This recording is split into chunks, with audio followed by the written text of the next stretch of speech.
Hi, so this video is going to be a complete training for fire alarm panel. In this video, I am going to demonstrate Simplex 4100es panel. Fire alarm technician, facility manager or engineer, whoever was first time going to operate this panel, this video is totally for you guys. My name is Usamah and I make videos about BMS and fire alarm directly from site. So let's begin.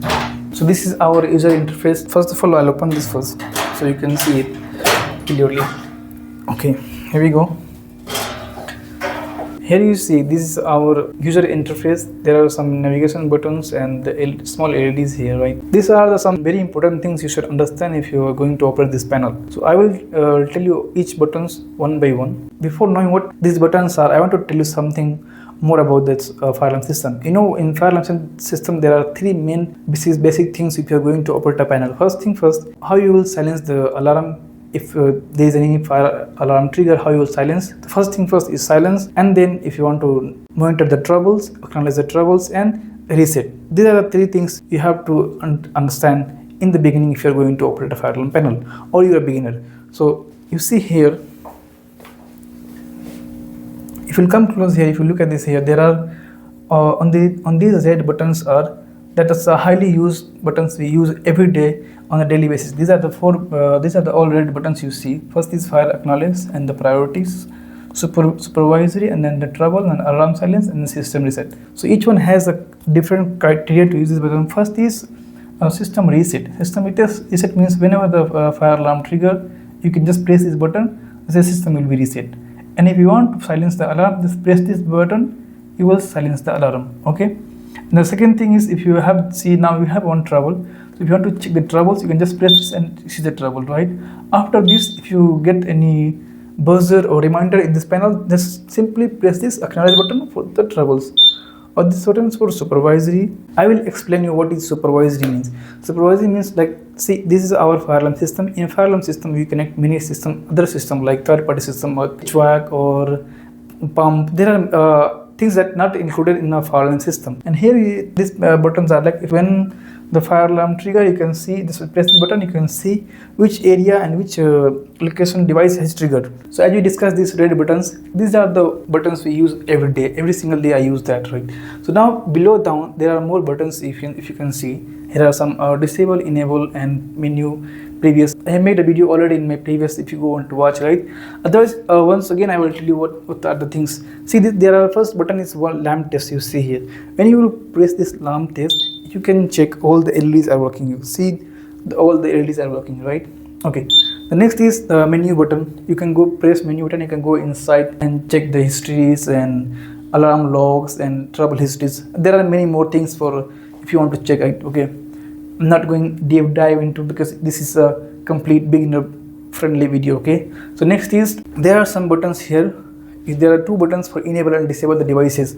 I have made already in my previous video, but this video is a complete video, so I'm going to make again. So here are the things I will tell you first. First thing first, whatever you want to do in the menu section button, you have to log in the panel first. I will show you how you can log in the panel. For logging in the panel, first you will press the menu button. Okay, after this you will see here the written change access level. Now you will press enter on that. For login you will press 1, for logout we will press 2. So first I'm going to log in, so I will press 1. Okay, now we will press the enter. Now we will press the password. I mean, every panel has a different password. For this panel has a 3 times 3. Okay, and now I will press 3 times 3. Then we will press enter. Now you see the access granted. Now I am logging in the panel. Now if you want to log out, just simply press 2 and you will be logged out in the panel. Okay. Now after the login in the panel, you can check, you can disable, enable many devices. Like example, if you want to check any devices in the panel, like if you want to check any basement or ground floor or anywhere the device, which is the device if you want to just check the device is working or not, just press here. If you see the button here, 6 number, it's written that ID name. Just press here ID name and you will see M means mapnet. Now next this will press the loop, which loop device you are going to disable or enable. So just I will press 1. Okay, loop number 1. Now you have to press dash. Now you will press the device number, which device number you are going to disable. So let's say I'll press 2. Okay, now enter. This is our device, smoke detector. I'm not going to disable because this system is currently operational. Just after you come here. If you find the device, just press here disable button. Right now, just press to enter. The device will be disabled. Right after the if you want to enable the same process, you will do it. You will be enabled. Okay. Now go down. So now you have learned basic things of this panel, and then next is I'm going to dive deeper in this panel. So first thing first, what I will do is just give you a tour for this other compartment. This is our speakers, and there's the batteries, and inside there are some cards. I will show you how can you use this. Okay, so this is our telephone, right? For somebody just stuck in the basement or just call, you can just press here, right? And you have to, when you are, make sure when you are going to answer the call, first you have to see the button here. You have to press this button. So now I'll press this, okay? And then you have to check here. So you will see the notification here from the coming, right? It will pop up here, which basement, ground floor, or same. Just press this from basement. Now you answer the call. Now you can talk. Someone if in the other side, you can talk, right? Okay. Now we'll just do it. Just keep it here. And this is our microphone. You can use this in case of emergency. You have to announce something. Just we will press this, and then after that we can announce that. Whatever, like what I do in the, if you're going to test a fire alarm system, you can do just press this, okay, and after that you have to check here. It's written mic. You have to press this button, then you can check, right? I will make another video testing this, okay? So not for now, just you see this, okay? So now I'm going to take you there inside the panel. What is inside the panel? Okay, now we open this first compartment. Okay, and if you come closer, if you will see that this is our ID neck. That is for the main power supply for speakers and hooters. And this is all we need. There is our network card. That is, I told you before that this panel is a networkable device, like you can connect multiple devices.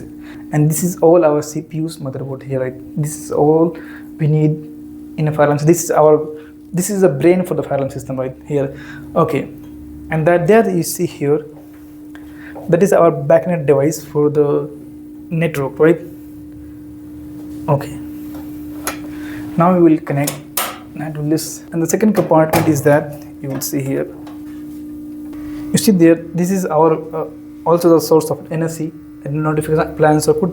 This is also a power supply, and there are some cards for this master phone book that we have for microphone, and then other things that we're using, okay?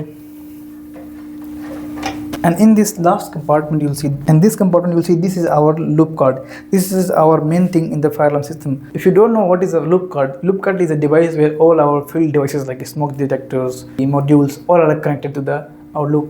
This panel has now currently 3 loop we have made in this building. This has only 3 loop. You can make up to 8 loops in this panel, right? It has a very intelligent panel, right? See, there are 3 loop cards there. The main parts in this panel, this is a loop card, and that's also for the power supply. And this area you will see some battery charges and the backup batteries here, right? Now most of you know how to operate this panel, and if you have still many doubts, you can just comment me. I'll make a separate video on that. And I hope you get all this information you need for the operate the panel. If you're going on this site in the first day or just beginner, this is the complete. And remaining, if you want something, you think I missed something, then you can just tell me or just comment me. I will make another video. And I hope you got all your answers in this video.